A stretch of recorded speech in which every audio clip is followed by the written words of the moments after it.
I'm Ryan Mitchell, 34, a financial analyst who thought I'd built the perfect life with my girlfriend of 4 years. Last Tuesday, I came home early from a work trip to find Madison in our bed with another man. The betrayal cut deep. But when I confronted her, she didn't apologize.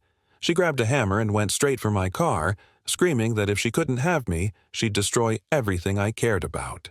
As I watched her raise that hammer above my pristine BMW, something inside me shifted. I didn't try to stop her. Instead, I pulled out my phone and smiled. Because what Madison didn't know was that this moment would cost her far more than she could ever imagine.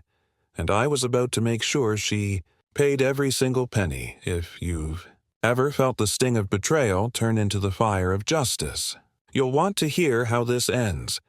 Let me take you back to how this nightmare began. I was supposed to be in Chicago until Thursday evening, wrapping up a quarterly audit for one of our biggest clients. But the meeting concluded early. Their books were cleaner than expected, and by Tuesday afternoon, I was sitting in O'Hare with a boarding pass for the 4:30 flight home instead of staying another 2 days. The boarding pass still sits in my wallet, creased from my nervous fidgeting during that flight. I remember feeling excited about surprising Madison, maybe taking her out for dinner at that little Italian place she loved.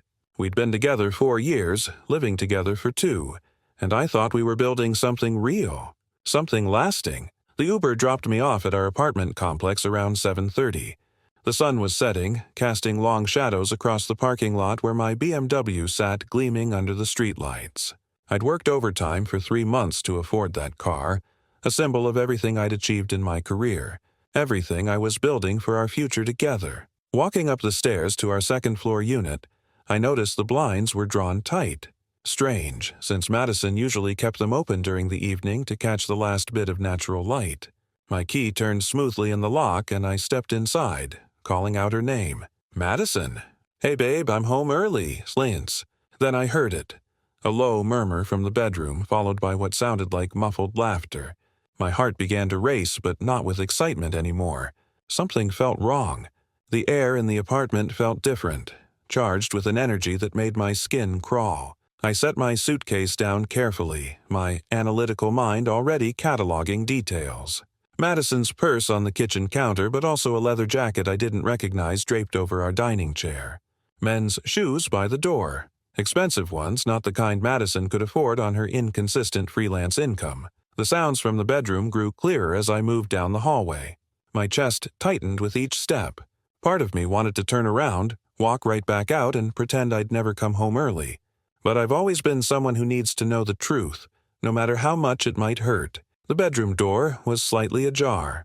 Through the gap, I could see movement, hear Madison's voice saying things I'd never heard her say to me, not with that kind of passion, that kind of hunger. My hand trembled as I pushed the door open wider. There she was.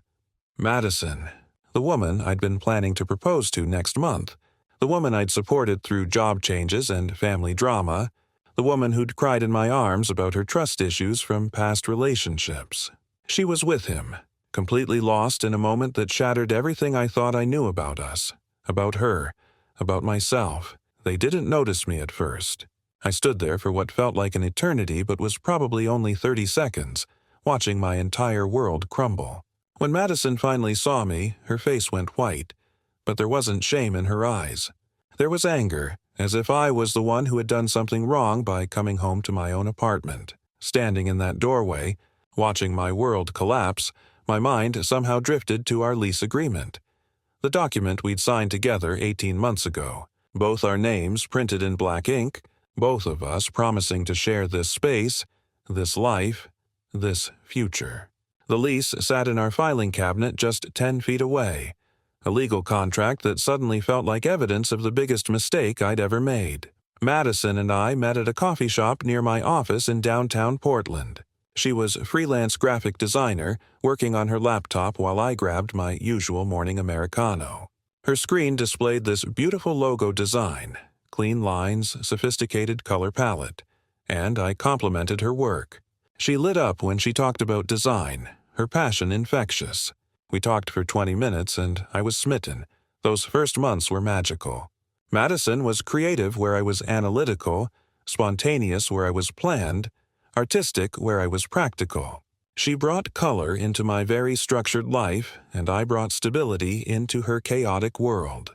At least, that's how I saw it then. When we decided to move in together, I handled all the logistics. Madison's credit wasn't great. She'd had some financial difficulties after college, she explained.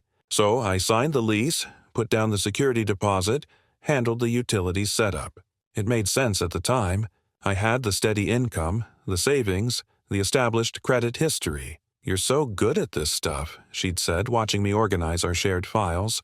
"I'm lucky to have someone who can handle all the boring paperwork." I should have seen the pattern forming. Madison was brilliant at design work, but somehow always struggled with the business side, invoicing clients, managing deadlines, dealing with contracts. More and more, she'd ask me to help. Could I call this client about late payment? Could I review this contract? Could I handle the taxes since we were living together anyway? My salary as a senior financial analyst was comfortable, enough to support both of us when her freelance income dried up between projects. And it did dry up more frequently as time went on. Madison would get frustrated, talk about how hard it was to find good clients, how people didn't value creative work. I'd reassure her, cover her portion of rent, tell her we were a team. "I'll pay you back when this next project comes through," became her constant refrain. The project that would change everything.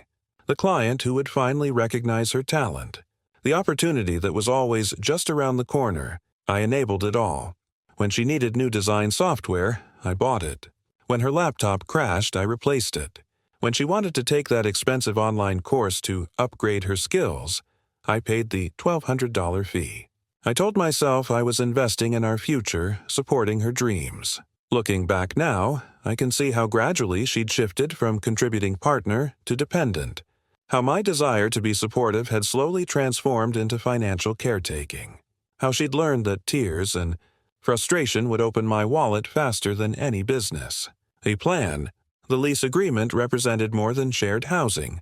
It was the foundation of a financial relationship where I carried all the risk and responsibility while she enjoyed all the benefits. Standing in that bedroom doorway, watching her with another man, I realized that our entire relationship had been built on a lie. The man, tall, athletic, probably around my age, scrambled for his clothes while Madison pulled the sheet around herself. But she wasn't cowering or apologizing. Her chin was raised, defiant as if I was the intruder in this scene. "Ryan, I can explain," she started, but her voice carried no remorse, only irritation at being caught. "Explain?" My voice came out steadier than I felt. "Explain what exactly?" The man mumbled something about being sorry, grabbed his shoes, and practically ran past me out the door. I heard the front door slam shut moments later. Madison and I stared at each other across the wreckage of our relationship. "You're never here," she said, her voice growing stronger, more accusatory. "You're always working, always traveling, always focused on everything except us. What did you expect?" The audacity hit me like a physical blow. I expected loyalty. I expected the woman I've been supporting for 2 years to not sleep with other men in our bed. Supporting? She laughed bitterly. "You mean controlling? Everything has to be your way, on your schedule, in your perfect little organized life." I walked to our shared dresser and opened the bottom drawer where I kept important documents. My hands were shaking as I pulled out the folder containing our financial records, something I'd been meaning to discuss with Madison for weeks but kept putting off, hoping things would improve. Madison's credit card statement spilled across the bed between us. I'd been checking our joint accounts regularly, as any good financial analyst would, but these statements had been coming to a P.O. box I didn't know she'd opened. The amounts made my stomach drop. "Care to explain these?" I held up a Chase statement showing a $3,200 balance. Or this one, a Nordstrom card with $1,850 charged in the past month. How about this? A personal loan from some predatory lender for $5,000 at 28% interest. Madison's defiance wavered for the first time. Those are for my business. For equipment and marketing materials. Marketing materials at Victoria's Secret? Business equipment from Sephora? I flipped through the statements, my analytical mind cataloging every frivolous purchase while I'd been eating ramen lunches to save money for our future. You don't understand the creative process. I understand lies. The clarity was startling. I understand that you've been living a double life while I've been working 60-hour weeks to support us. Her face hardened again. Fine. You want the truth? I've been unhappy for months. You're boring, Ryan. Predictable. Safe. That man gives me something you never could. That's when something snapped inside me. 4 years of love, 2 years of financial support, countless nights of listening to her problems and dreams, all dismissed as boring and predictable. Madison must have seen the change in my expression because her voice turned vicious. And if you think you can just kick me out, think again. My name is on that lease too. You want to see what boring gets you? Madison's voice was pure venom now. She threw on her robe and stormed toward the kitchen. I followed, watching her yank open the utility drawer where we kept tools for minor repairs. Her hand closed around the hammer, a 16-ounce claw hammer I'd bought when we first moved in together to hang pictures and fix loose cabinet handles. Now she wielded it like a weapon, her knuckles white around the rubber grip. Madison, put that down. Let's talk about this like adults. Adults? She laughed, a sound completely devoid of humor. You mean like how you've been treating me, like a child for 2 years? Managing my money, organizing my life, making all the decisions? She headed for the front door, and I realized with growing dread where this was going. I grabbed my phone from the kitchen counter, muscle memory from my analytical training kicking in. Document everything. Madison, don't... But she was already outside, marching across the parking lot toward my BMW. The car represented everything. I'd worked for, long hours, sacrificed weekends, careful budgeting. My insurance policy was comprehensive, something I'd splurged on because I believed in protecting valuable assets. That policy sat in my filing cabinet upstairs, a document that would prove far more important than I'd ever imagined. This is what you really care about, Madison screamed, raising the hammer above her head. Not me, not us, this stupid car. Mrs. Chen from 3B was walking her dog and stopped to stare. The Johnsons from across the parking lot came out onto their balcony. Madison was creating a scene, and part of me wanted to stop her, to preserve some dignity, to handle this privately. Instead, I opened my camera app and started recording. The first blow came down on my windshield with a crack that echoed across the complex. Safety glass spiderwebbed but held together. Madison wasn't satisfied. She struck again and again, each impact sending chunks of glass cascading onto the hood. You think you're so perfect with your spreadsheets and your plans. Another blow, this time to the driver's side window. But you can't control everything, Ryan. You can't control me. She moved around the car systematically like she was following some internal checklist of destruction. Passenger window, smash. Rear windshield, shatter. Side mirrors, gone in 2 quick swings. Each impact was punctuated by her screaming about how I'd stifled her, controlled her, made her feel small. The hood took a beating next. The hammer left deep dents in the pristine metallic gray paint. Madison was crying now, but they were tears of rage, not remorse. She attacked the headlights, the taillights, even the BMW logo on the trunk. 4 years, she sobbed between blows. 4 years of pretending to be what you wanted. By now, a small crowd had gathered. I recognized most of the faces. Neighbors who'd seen us coming and going, who'd smiled and waved during happier times. Their expressions ranged from shock to disgust to something that looked like sympathy. For me, not for Madison. My phone captured everything in crystal clear detail. The systematic destruction, the neighbors as witnesses. Madison's face contorted with rage as she reduced my car to a wreck of broken glass and twisted metal. Most importantly, it captured her voice, clear and unmistakable, admitting that she'd been pretending our entire relationship. When she finally exhausted herself, the hammer hanging limp in her grip, Madison turned to me with a look of savage satisfaction. There, now you have something real to be upset about. I stopped recording and smiled. Yes, I do. And so do you. After Madison stormed back inside to pack a bag, muttering about staying with friends, I sat in my destroyed car and did what I do best. I analyzed data. But this time, the data was my own life, and the numbers told a story that made my chest tighten with rage. My phone buzzed with a banking alert. Another withdrawal from our joint checking account, $400 at 9:47 p.m. Madison was pulling cash even now, probably funding her dramatic exit. But as I scrolled through the alert, I noticed something that made my blood run cold. The transaction showed an ATM location I didn't recognize, and more troubling, it was the fourth withdrawal this week, all while I'd been in Chicago, all from our joint account that was supposed to be for shared expenses only. I pulled up our online banking app and started digging deeper. The joint bank account records painted a picture that shattered any remaining sympathy I might have felt for Madison. Over the past 6 months, while I'd been depositing my entire paycheck and living on a strict budget, she'd been systematically draining our shared resources. $300 here for a girls' night out, while I ate leftovers for lunch. $1,650 there for a networking dinner that never led to any clients. $2,100 for a professional development workshop that I now realized never existed. The pattern was clear and devastating. She'd been funding a lifestyle I couldn't afford while I sacrificed to support us both. But it got worse. Much worse. Buried in our account history, I found evidence of something that made my financial analyst brain scream with alarm. Forged signatures. Electronic transfers authorized with my digital signature, except I'd never signed them. Madison had somehow gained access to my online banking credentials and had been moving money without my knowledge. $2,000 transferred to a savings account I didn't know existed.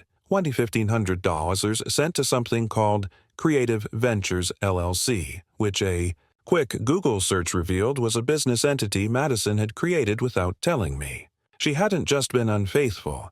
She'd been stealing from me systematically, professionally, with the kind of premeditation that suggested months of planning. My hands shook as I scrolled through transaction after transaction.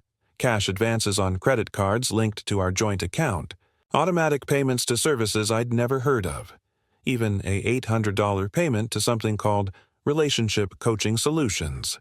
Apparently, she'd been paying someone to help her manage me while she cheated. The most infuriating discovery came when I cross-referenced the dates of her larger withdrawals with my travel schedule. Every time I left town for work, Madison's spending spiked dramatically. The correlation was perfect, deliberate. She'd been using my business trips as opportunities to raid our finances and fund whatever lifestyle she'd been living behind my back. I called our bank's fraud hotline, but the representative's words confirmed my worst fears. Since Ms. Madison has authorized access to the joint account and appears to have legitimate access to your online banking credentials, these transactions don't technically qualify as fraud under our standard definitions. You'd need to prove she gained access through illegal means or used forged documentation. Illegal means. Forged documentation. The terms echoed in my mind as I studied the electronic signatures more closely. Some looked like my usual signature, but others were slightly off, the kind of variations that suggested someone practicing my handwriting. Madison had always been artistic, good with her hands, detail-oriented when it came to visual elements. As I sat surrounded by broken glass and twisted metal, staring at months of financial betrayal on my phone screen, a cold clarity settled over me. This wasn't just about infidelity anymore.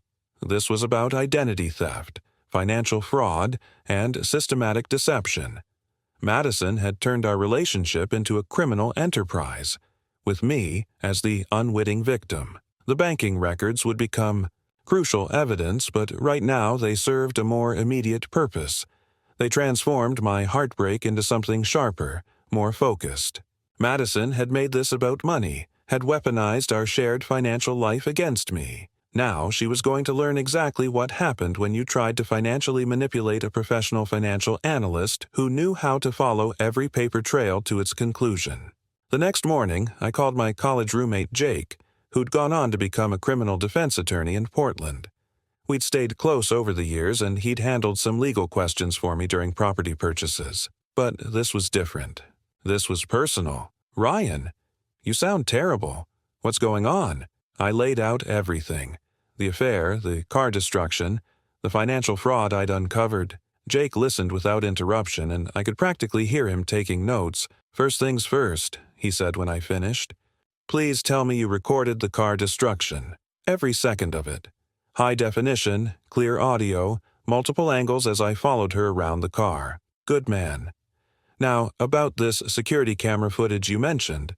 How clear is it?" I looked. Up at the building's security cameras, professionally installed units that covered the entire parking lot. Crystal clear. The management company upgraded them last year after some break-ins. They're motion-activated with night vision capabilities. Perfect. We need that footage immediately before it gets overwritten. I'm sending you a records request form to submit to your property management company today. The security camera footage would become the cornerstone of our legal strategy. While my phone recording captured Madison's rage and admissions, the building's surveillance system provided an objective, third-party perspective that would be nearly impossible for any defense attorney to challenge. Jake's excitement was palpable as we discussed the criminal implications. "Ryan, this isn't just domestic drama. We're looking at multiple felonies here. Destruction of property over $1,000 is a felony in Oregon. The financial fraud could be identity theft, forgery, theft in the first degree, depending on how much money we're talking about. I did quick math on the banking records. Conservatively, she's stolen at least $12,000 over 6 months, probably closer to 15 when I finish analyzing everything. Holy shit. That's serious prison time if we can prove intent and pattern." The legal strategy crystallized as we talked. The car destruction was straightforward, clear evidence, multiple witnesses, significant damages. But the financial crimes were more complex and potentially more devastating to Madison's future. Identity theft carried mandatory minimum sentences. Financial fraud involving forged documents could result in federal charges. "Here's what we're going to do," Jake explained. "First, we file a police report today for the property destruction. Open and shut case with your video evidence. Then we do a complete financial forensic analysis of every account, every transaction, every document. If we can prove systematic fraud with forged signatures, we're looking at felony charges that could put her away for years. What about civil damages?" I asked. "Oh, we're going after everything.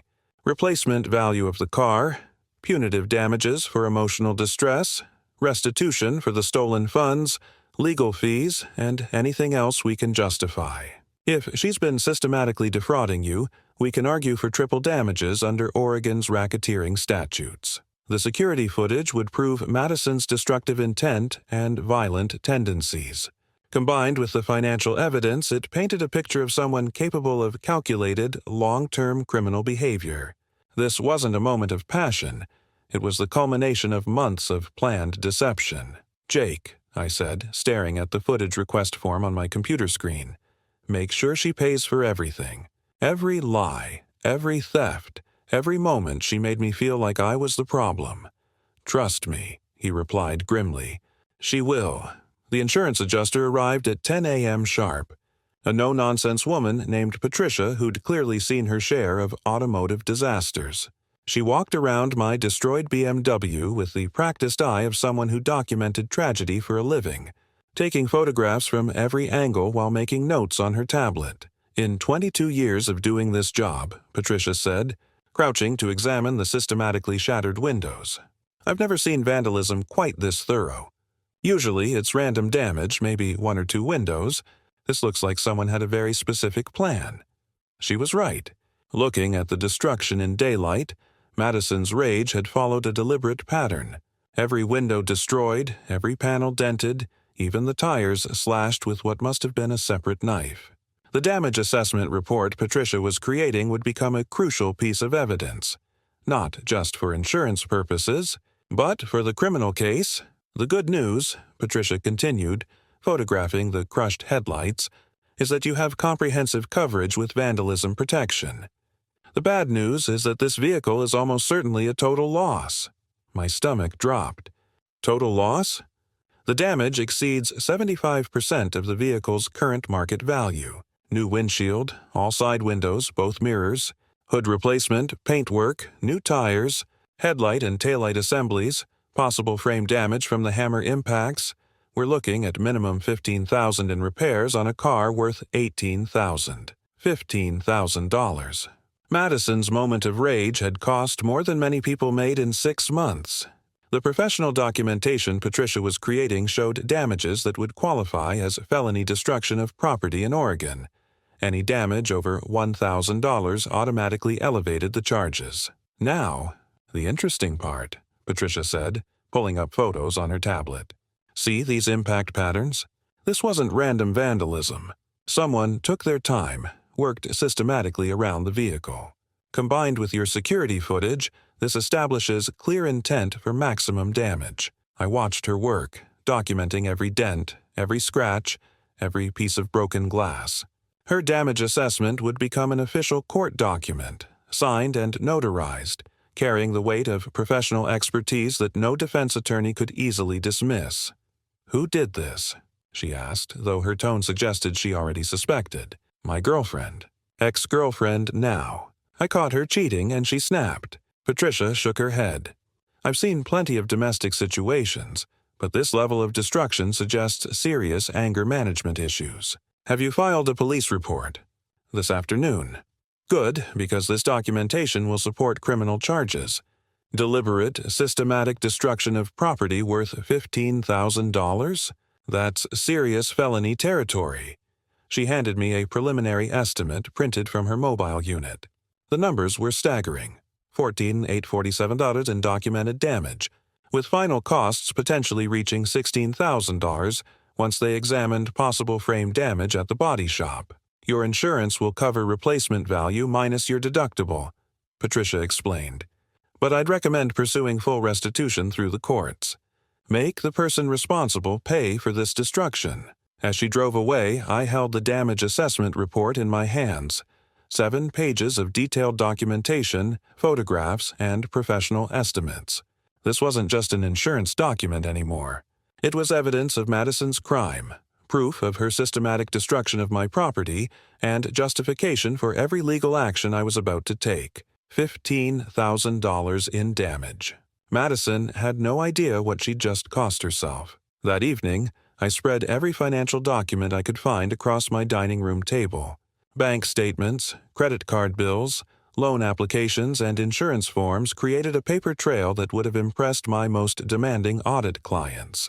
But this wasn't corporate fraud I was investigating. This was my own life, and the numbers told a story that made me physically sick. The most damning discovery came buried in a stack of mail I'd been meaning to sort. A loan application from Pacific Northwest Credit Union, dated 3 weeks ago, with my name and signature requesting a $25,000 personal loan against my credit history. The forged loan application looked legitimate at first glance.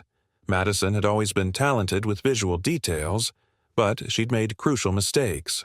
The signature was close but not perfect, lacking the specific flourish I always made on the M in Mitchell. More importantly, the employment information was outdated.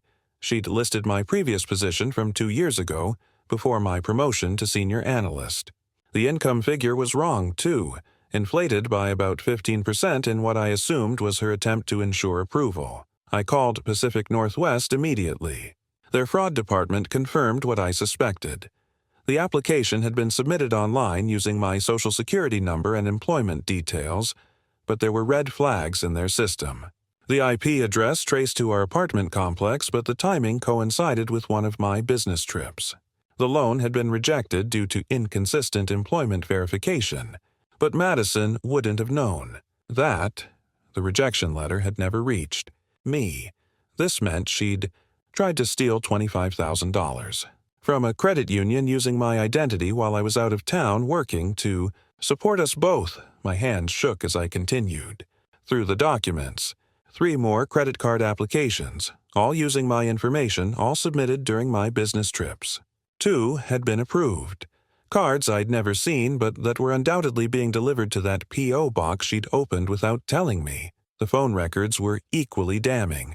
Madison had been calling financial institutions, pretending to be my wife, requesting account information, and attempting to add herself as an authorized user on accounts she had no legal right to access. The call logs showed dozens of attempts over the past 2 months. a systematic campaign to gain control of my financial life. But the most infuriating discovery was a folder hidden in her desk drawer. A folder containing photocopies of my tax returns, my employment records, my Social Security card, and even my passport. She'd created a complete identity theft kit, presumably planning to expand her fraudulent activities beyond our joint accounts. Among her papers, I found handwritten notes in Madison's distinctive script. Ryan's credit score, 847 and excellent. Rating for major loans, max. Debt-to-income ratio, could support $40K, additional debt. Best timing, when he's traveling for work. She'd been studying my financial profile like a predator studies prey, calculating exactly how much she could steal before I'd notice, planning her attacks for when I'd be too far away to intervene immediately. The evidence painted a picture of systematic, premeditated financial fraud that went far beyond impulsive spending or relationship problems. Madison had been building a criminal enterprise with me as the primary victim, using our romantic relationship as cover for what amounted to organized theft. I photographed every document, every note, every piece of evidence. Jake would need comprehensive documentation for the criminal case, but I needed it for something more personal.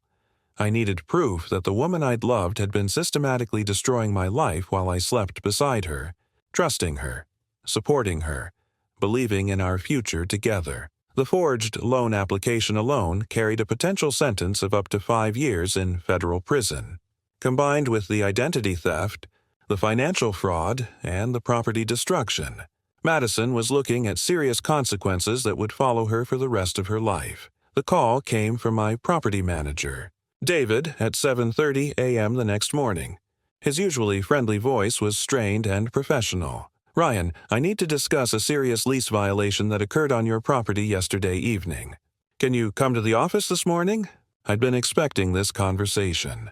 When you live in a managed apartment complex with comprehensive security systems and noise ordinances, a screaming match followed by systematic property destruction doesn't go unnoticed. David's office felt different this time, more formal, more serious. He had a thick folder on his desk with my name on the tab, and his expression suggested this wasn't going to be a pleasant conversation. "I've reviewed the security footage from yesterday evening," he began, sliding a printed document across his desk. What I witnessed was disturbing. Ryan, Ms. Madison's behavior violated multiple lease terms and, frankly, created a safety concern for other residents. The lease violation notice was typed on official letterhead, bearing the signature of the property management company's legal department. As I read through the formal language, my chest tightened with a mix of relief and apprehension. Section 12.4 of your lease agreement specifically prohibits behavior that disturbs the peaceful enjoyment of other tenants, David explained. Ms. Madison's screaming and property destruction violated this clause. Additionally, Section 8.7 forbids any criminal activity on the premises. The notice was thorough and damning. It detailed Madison's actions as captured by multiple security cameras, the screaming, the systematic destruction of my vehicle, the public disturbance that had drawn neighbors from their units. More importantly, it cited the criminal nature of her actions as grounds for immediate lease termination. "I'm required to issue this notice to both leaseholders," David continued. "But I want to be clear. This violation stems entirely from Ms. Madison's actions. You weren't even present when the incident began." My heart pounded as I read the crucial paragraph. Due to the severity of this lease violation and its criminal nature, the management company reserves the right to pursue immediate eviction proceedings against all parties named on the lease agreement, effective immediately upon service of this notice. What does this mean for me? I asked, though I was already calculating the implications. Well, that depends on how Ms. Madison responds to the notice.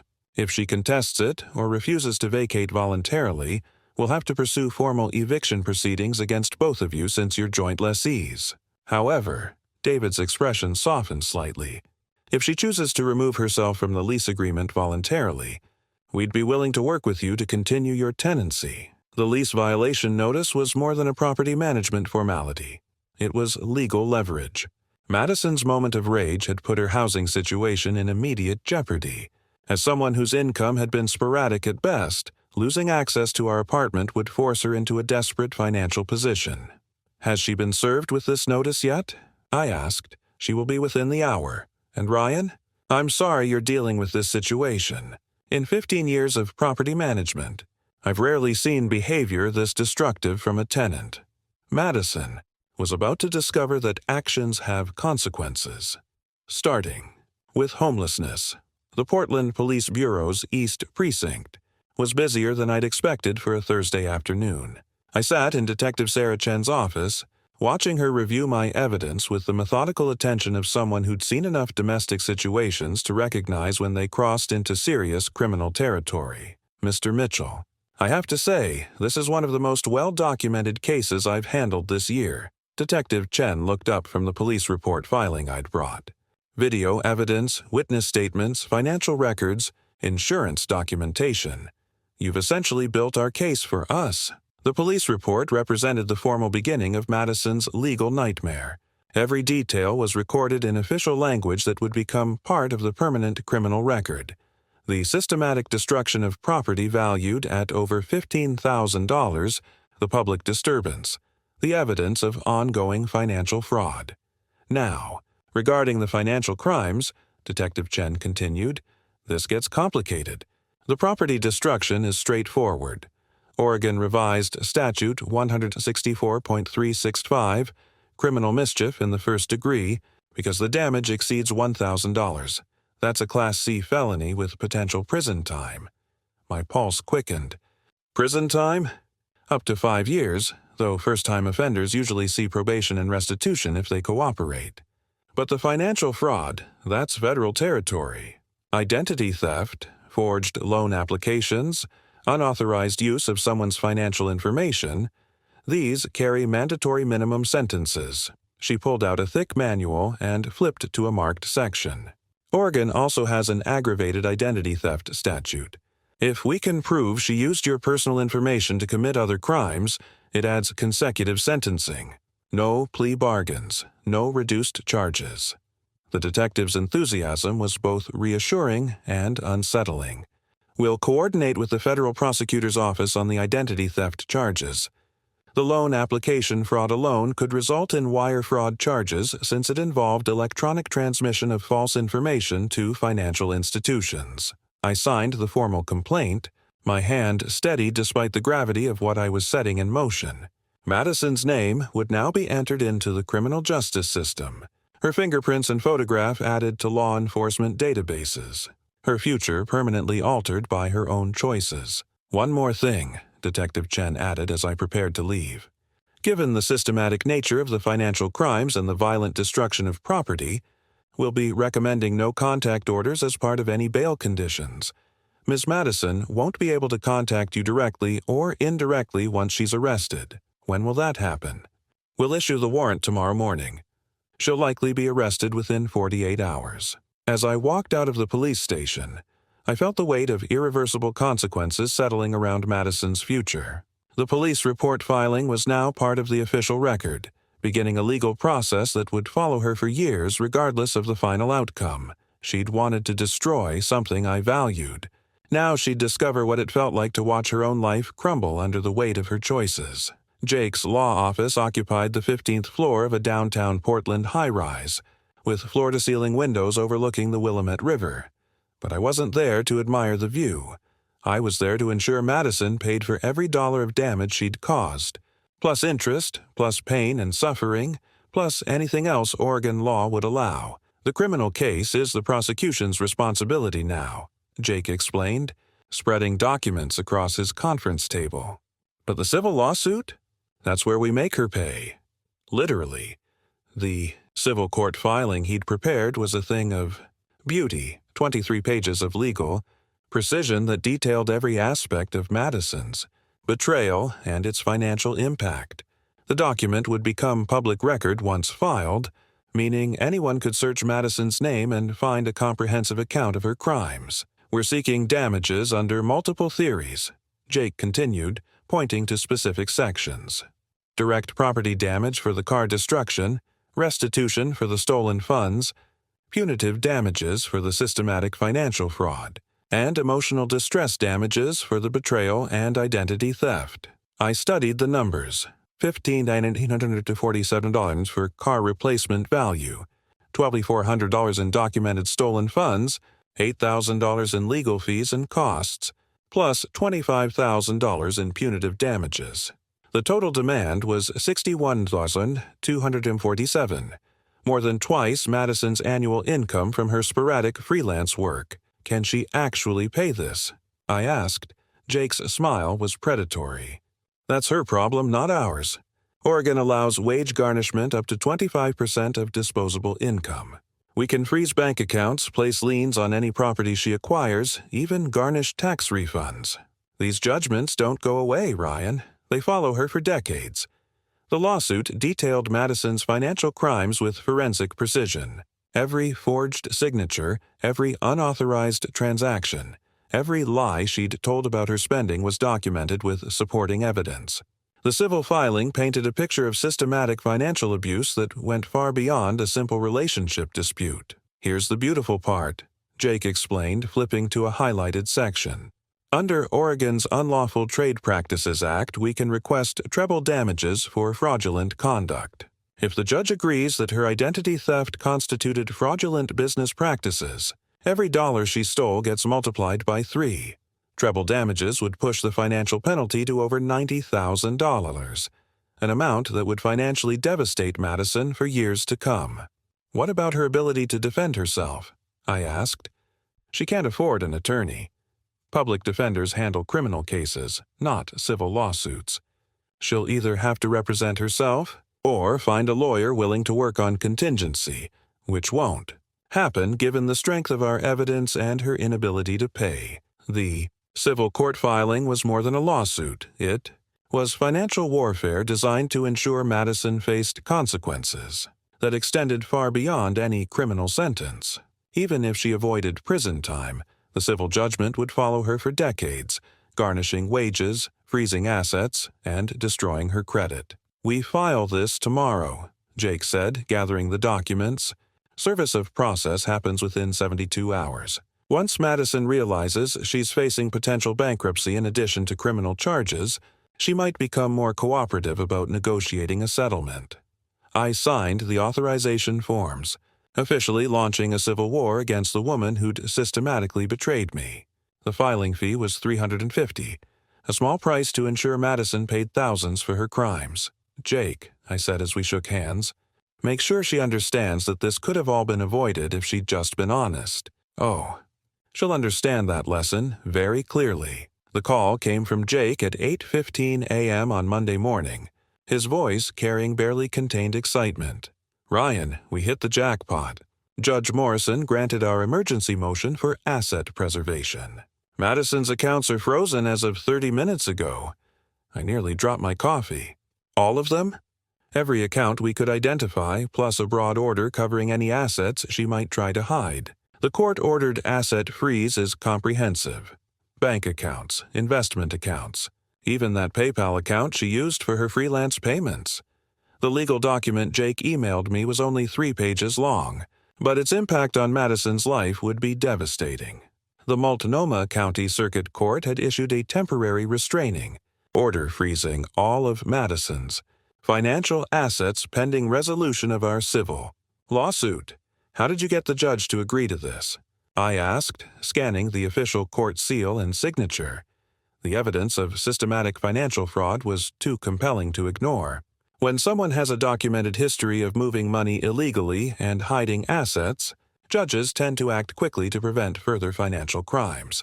The asset freeze covered more than just Madison's personal accounts. Her business account for Creative Ventures LLC was included, along with any accounts held jointly with family members that had received transfers in the past 6 months. The court had essentially locked down every dollar Madison could access. What about her parents? I asked.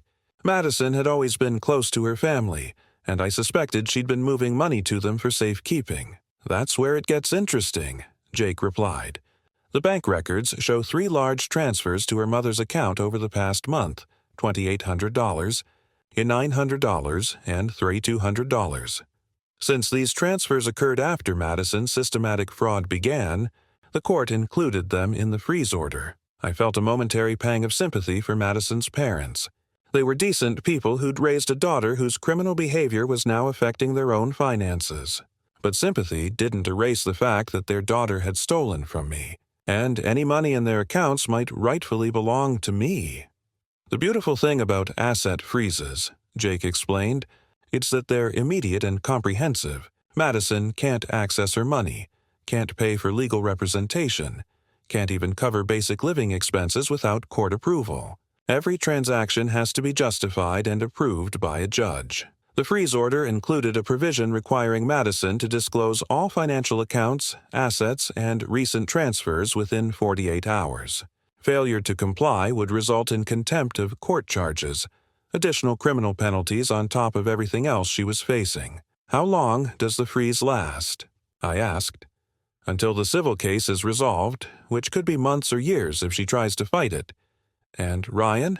Even if she eventually gets some access to her money, any assets she has will be subject to our judgment when we win. Madison had turned our relationship into a criminal enterprise. Now she was discovering what happened when the justice system turned its full attention to financial criminals.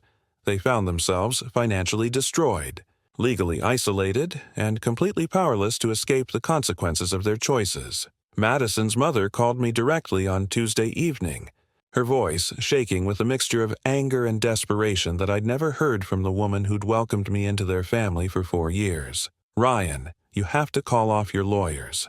They've frozen our entire savings account. We can't even pay our mortgage this month." I'd been expecting this call since Jake told me about the transfers to her parents' accounts. Carol and David Harper were good people, retired teacher and postal worker who'd scrimped and saved for 30 years to build a modest retirement nest egg. They didn't deserve to be collateral damage in their daughter's criminal behavior. "I'm sorry about your situation, Carol, but I didn't freeze your accounts. A judge did that based on evidence that Madison transferred stolen money to you." "Stolen money?" Her voice cracked. Madison said she was saving money from her freelance work, building up an emergency fund. She asked us to hold it for her because... She stopped mid-sentence, and I could practically hear the pieces clicking together in her mind. The silence stretched until Carol spoke again, her voice smaller now. "She said you were being controlling about money, that you monitored every dollar she spent, and she needed somewhere safe to keep her earnings. Madison's lies had infected her entire family." Carol had Madison's parents' bank statements spread out in front of her as we talked. 6 months of transfers that told a devastating story of systematic deception. "Carol, I need you to understand something. Madison wasn't saving her freelance earnings. She was stealing from our joint accounts, forging loan applications in my name, and using your accounts to hide the evidence." "I don't believe that. Madison wouldn't..." But Carol's protest lacked conviction. The evidence was overwhelming, and a woman who'd raised 3 children could recognize lies when they finally became undeniable. Over the next hour, Carol walked me through every interaction she'd had with Madison about money over the past 6 months. Each conversation took on new meaning when viewed through the lens of financial fraud rather than relationship drama. Madison had convinced her parents that I was financially abusive, that she needed to hide money from me, that their help was protecting her from a controlling boyfriend. She'd weaponized her parents' love against me while systematically stealing from both of us. "The bank statements don't lie," I said gently. "Every dollar Madison deposited in your accounts came from money she stole from me. I can prove it with transaction records." Carol was crying now. "What does this mean for us?" "We're 70 years old, Ryan. This is our retirement money. That depends on Madison," I replied. "If she cooperates with the investigation, admits to what she's done, and works to make full restitution, I'll ask my attorney to release the funds that can be proven as legitimate gifts rather than money laundering." "Money laundering?" The term hit Carol like a physical blow. Using your accounts to hide stolen funds is textbook money laundering, even if you didn't know what Madison was doing. The law doesn't distinguish between intentional and unknowing participation. By the end of our conversation, Carol understood that her daughter had committed federal crimes that could destroy multiple lives. The family that had raised Madison supported her through various struggles, and trusted her with their financial security was now facing potential bankruptcy because of her criminal choices.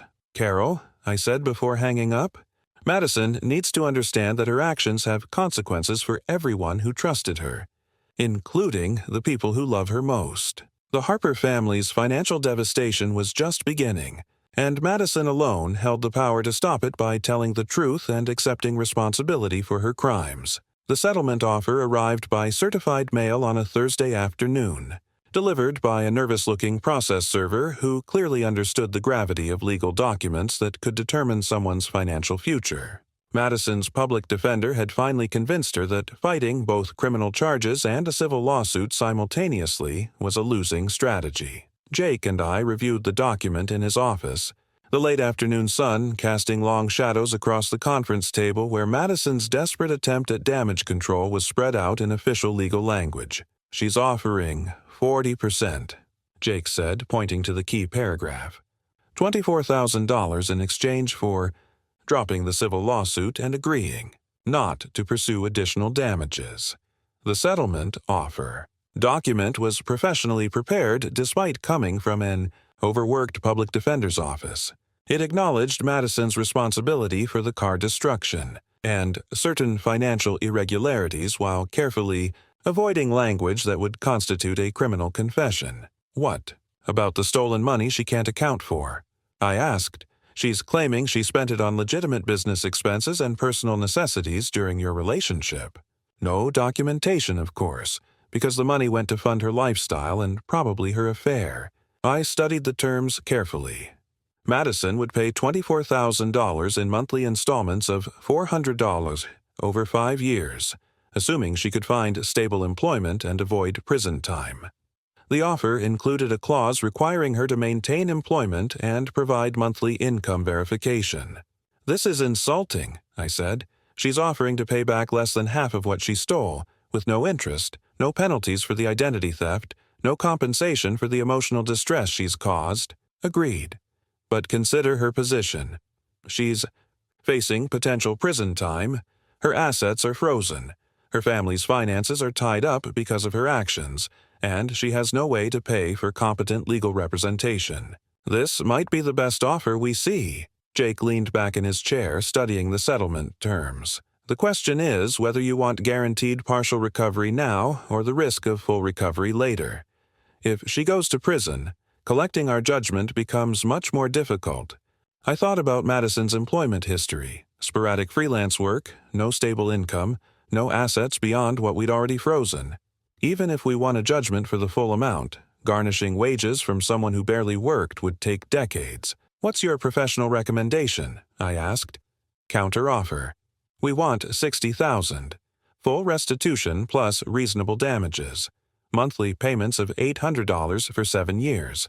If she misses 2 consecutive payments, the full judgment becomes due immediately with interest." The negotiation was about more than money. It was about ensuring Madison faced meaningful consequences for her systematic betrayal. A token settlement that let her off easy would teach her that crime paid, that she could destroy someone's life and escape with minimal consequences. "Jake, I want her to remember this lesson for the next 7 years.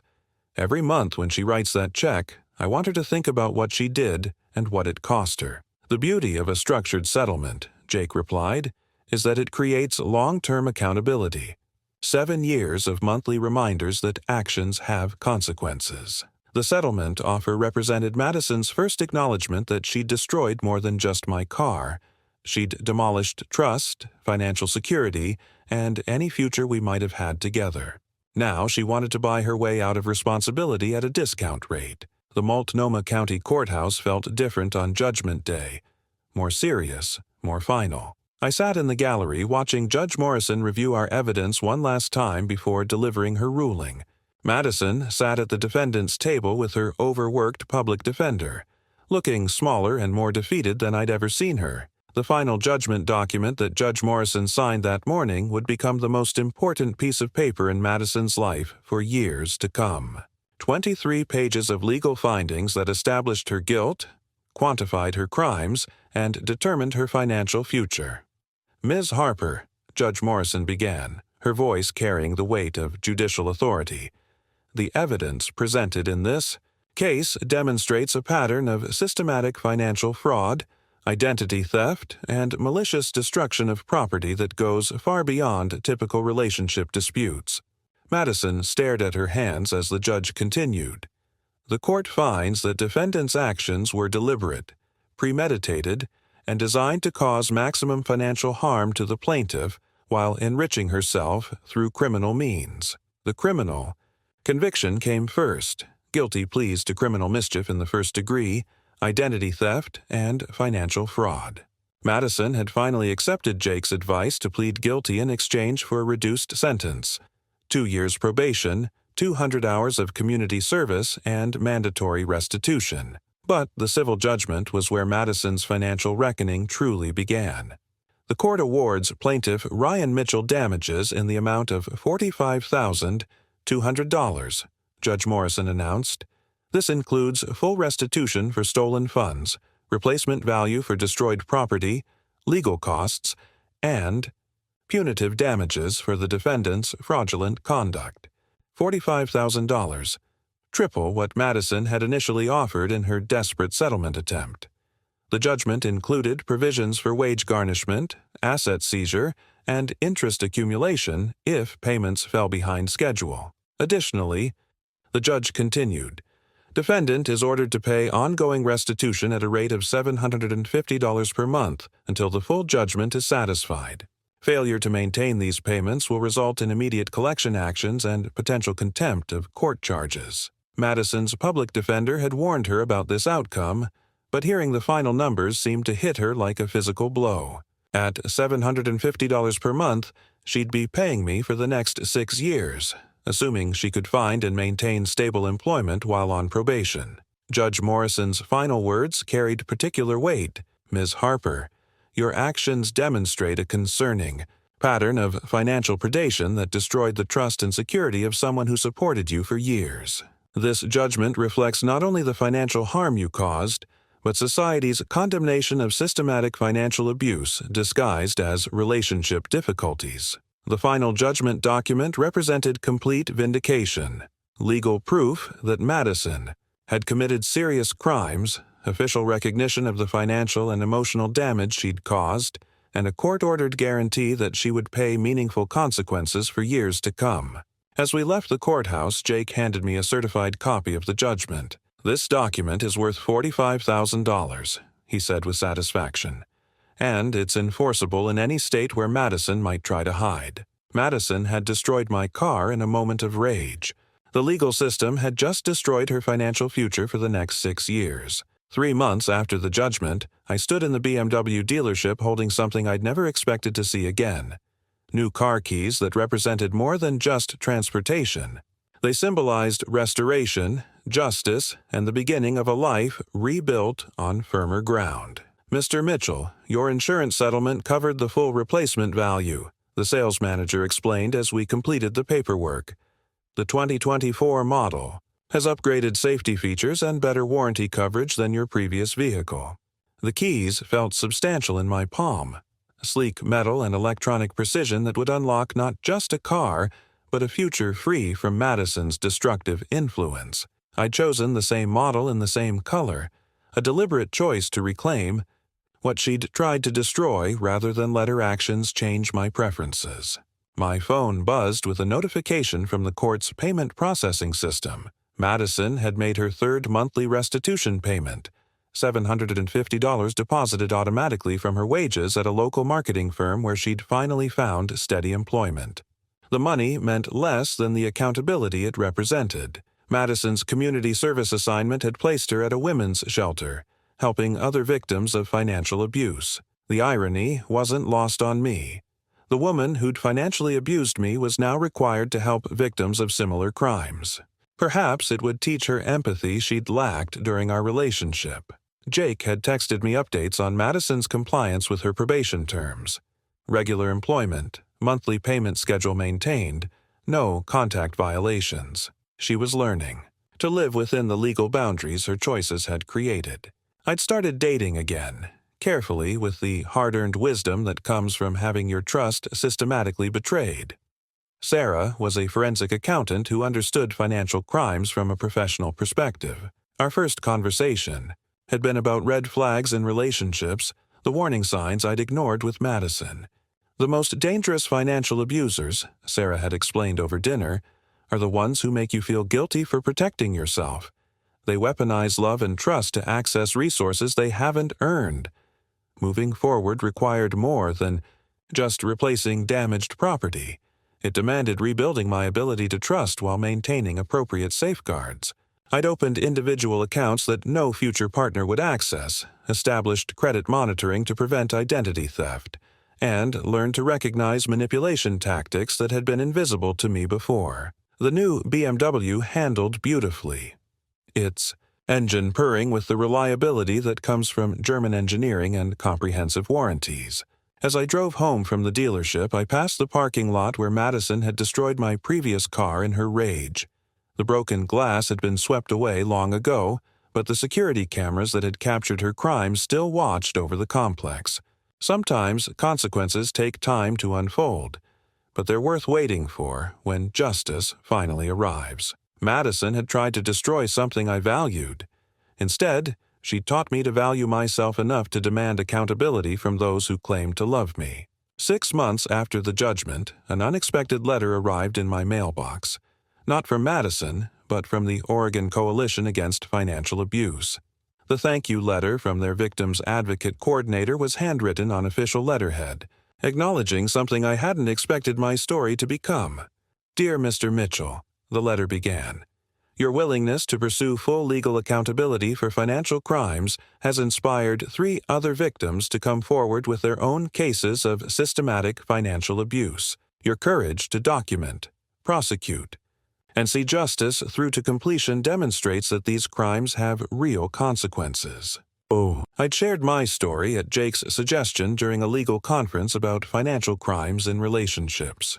What I'd intended as professional education had become something more personal, proof that victims of financial abuse could fight back successfully if they understood their legal options. Madison's monthly payments continued arriving like clockwork. $750 every month for the next 5.5 years, automatically garnished from her wages and deposited into my account. The money had become less important than the accountability it represented, a permanent reminder that actions have consequences, that trust destroyed carries a price. Sarah and I had grown closer over these months, building a relationship founded on honesty, transparency, and mutual respect for each other's financial independence. She understood why I needed separate accounts, why I insisted on reviewing financial documents together, why trust had to be earned gradually through consistent actions rather than passionate declarations. You know what impresses me most about how you handled Madison's betrayal? Sarah had asked recently. You didn't become bitter or paranoid. You became strategic and self-protective. The legal victory felt complete, but the personal growth continued daily. I'd learned to recognize red flags I'd ignored before, to value consistency over charm, to see financial responsibility as evidence of character rather than just practical necessity. Madison's destructive rage had cost her $45,000, 2 years of probation, 200 hours of community service, and a criminal record that would follow her for life. More importantly, it had cost her the chance to build a legitimate relationship with someone who'd loved and supported her unconditionally. Sometimes I wondered if she understood that the real price of her betrayal wasn't financial. It was the loss of someone who would have stood by her through any honest struggle she faced. But understanding consequences and accepting responsibility are different things. Madison had learned the first lesson through court orders and garnished wages. Whether she ever learned the second would determine the quality of all her future relationships. Justice, I discovered, isn't always about punishment. Sometimes it's about ensuring that people who harm others face meaningful accountability that prevents future victims. That accountability would continue for 65 more months,